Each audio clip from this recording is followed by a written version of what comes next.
Welcome to 10,000 Delights. My name's Tank Green, and every other Wednesday I publish a short story inspired by a photo I've taken on a walk. This week's story is about a terrifying bulrush reed and the pain and suffering it inflicts on its victims.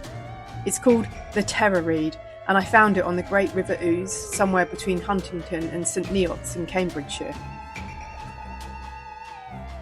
When I was a kid, I had a board game called I Want to Bite Your Finger. I thought it was ace because it had a pop-up plastic figure of Count Dracula, and when you lost, you had to put your finger in his mouth, you press a lever at the back of his head, and he bit you. You were left with 2 red felt-tip marks of pain and blood on your finger. Sometimes I would just go in the playroom by myself and make Count Dracula give me bite marks on all of my fingers without bothering to play the game at all.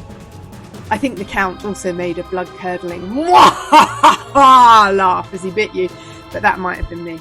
I don't fully recall. Why am I telling you this? Because it proves to you that I am in league with a Dark Lord, that's why. I don't normally reveal stuff like that, as it generally prejudices people against me, but in this instance, I need to reveal it so that you know I am an accurate source when it comes to this particular story of the Terror Reed. The Terror Reed is located on the River Great Ouse between Huntingdon and St Neots. Like many markers of the Dark Lord, it exists in proximity to a church. I'm not sure what that means, I'm just saying I was christened is all. Anyway, the Terror Reed is probably one of the most dangerous pieces of vegetation in the entire of the UK, possibly the world, maybe even the multiverse. You get my and its tricept point. The Terror Reed strikes anyone. It wouldn't be a terror reed otherwise, would it?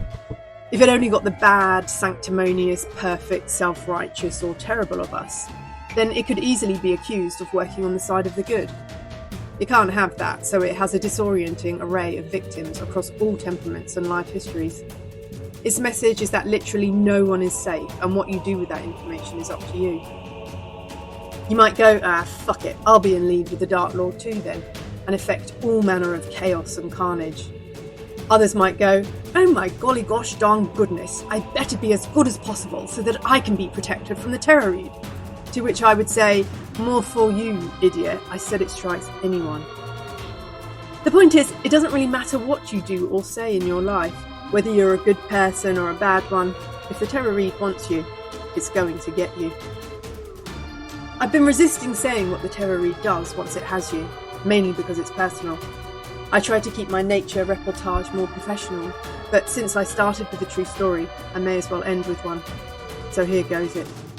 If you are particularly sensitive or prefer living your life in denial or ignorance, stop listening now. Knowing what the Terror Reed does is akin to knowing the time and date of your demise. In fact, one strike from the Terror Reed is indeed the way you die. I've been dead a long time now, which may help you to understand how I have come to know so much about nature and the universe. If you think about it, how else could I know about the great swarming or the birth of agriculture if I wasn't free to roam all of time and existence at my leisure? Anyway, death. The Terror Reed. I'll be honest, it wasn't quick and it really hurt, and I was absolutely nowhere near the River Great Ouse when it happened, so don't think you can just avoid the river and keep safe. The Terror Reed is able to fly about anywhere it wishes, and when it's settled on a victim, it will find you.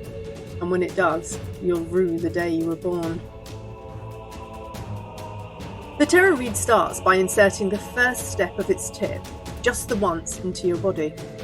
You might feel it, you might not, but soon after you've been stung, you will start to feel everything to an insanely heightened degree. You will feel every atom you breathe in jostling and scratching against your windpipe and alveoli. You will feel the full weight of the universe's atmospheric pressure on your skull.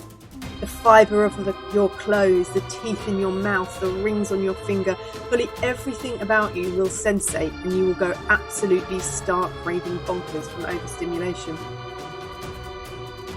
Once the Terror Reed is certain of your agony, it will then strike again to the depth of the second step of its tip, a full 888 times into various parts of your anatomy. I say inserts, but actually, it would be more accurate to say that it inserts and drags down, inserts and drags up, etc. The length of the marks are relative to the size of your body. Once your body is scored by 888 bloody lines, the terror reed then strikes for the third and final time by opening up its central chamber and pouring radioactive grime into all of the wounds. It will then sit back and watch with simple enjoyment as you thrash about, rolling, smooshing and squashing the pain further inside of you. The terror reed will laugh for fully 666 years. You will not laugh, not even for a day. Of this, I promise you. If you are anything like me, you will scream like a bitch for a long, long time. Long after your death, in fact. Once you've exhausted your lungs, you will be numb and disoriented for quite some further time. After that, you might forget you were dead or give up caring. It's all the same to you. Existence goes on even after death, you find. It is at precisely that point that the terror reed's hold over you will be terminated. You will arise. You will be a fully liberated being, and you will occupy a new liminal space in between death and life. You will come to the knowingness of things. You will see the truingness of life, and you will know that there's always a silver lining, even if it's hard to find. And rather much like finally having normal poops after 2 decades of IBS, every day thereafter will be a fully qualified marvel until a second kind of end. That was the terror reed. If you enjoyed it, you can read more fairy and folk tales from my walks on my website at tankgreen.com, where you can also subscribe to my newsletter. Of course, you can also subscribe for a new audio story every other week right here. Thanks for walking with me.